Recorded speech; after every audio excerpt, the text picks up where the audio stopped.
Պարոն Աբրահամյան, այս միջնորդության վերաբերյալ ձեր դիրքորոշումը եւ ըստ ձեզ իրավական տեսանկյունից են պարզաբանումը, որ ներկայացրեց ԿԸՀ նախագահը, որքանով է օբյեկտիվ։ Մեկնաբանությունները արդեն լսել եք մեր կուսակից ընկերների, ուղղակի քաղաքական պատվեր է սա։ Հերթական քաղաքական հետապնդումը, ինչպես պարոն Ղազարյանինն էր, ինչպես նաև մեր մյուս գործընկերներին էր, այսինքն տեսնում ենք, որ երկրորդ փուլով իշխանությունները փորձում են շարունակել քաղաքական հետապնդումների փուլը։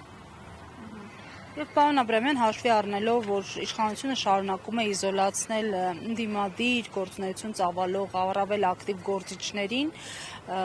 դեռ սկսվել էր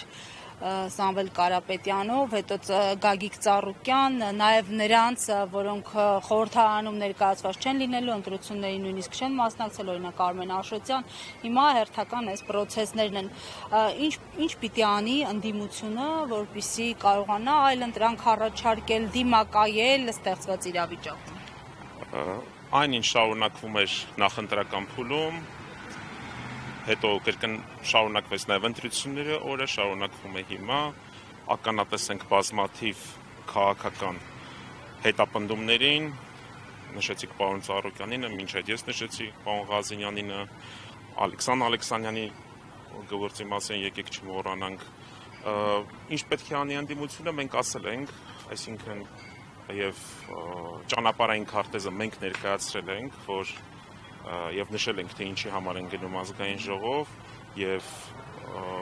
նշել ենք, որ փողոցային պայքար եւս լինելու է, բայց լինելու է մեկ անգամ, կարող է լինել, այսպես ասած, մի քանի փուլերով, բայց լինելու է մեկ անգամ եւ լինելու է հաղթական։ Ինչ վերաբերում է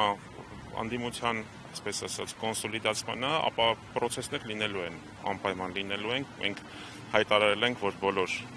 առողջ ուժերի հետ պատրաստ ենք աշխատել եւ աշխատել ենք եւ աշխատում ենք։ Եթե անգամ այդ քաղաքական ուժերի առաջնորդները իզոլացված լինեն,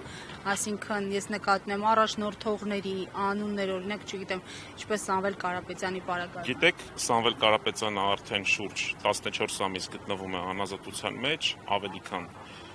13 ամիս, այո, եւ ցույց տվեցին քաղաքական process-ները, որ որքան էլ որ ուզենան քաղաքական ուժերի առաջնորդներին դեմս Սամվել Կարապետյանի եւ այսօր նաեւ հիմա Նարեկ Կարապետյանի մասով կենտրոնական ընտրական հանձնաժողովը քննում է միջնորդությունը դատախազության, ցույց տվեցին process-ները, որ չեն կարող որևիցե կերպ քաղաքական process-ների վրա դրանք ազդեցություն ունենալ եւ հակառակ ռեակցիան լինելու է ամեն ինչից։ Հասկանալի է, շնորհակալ եմ։ Շնորհակալ եմ։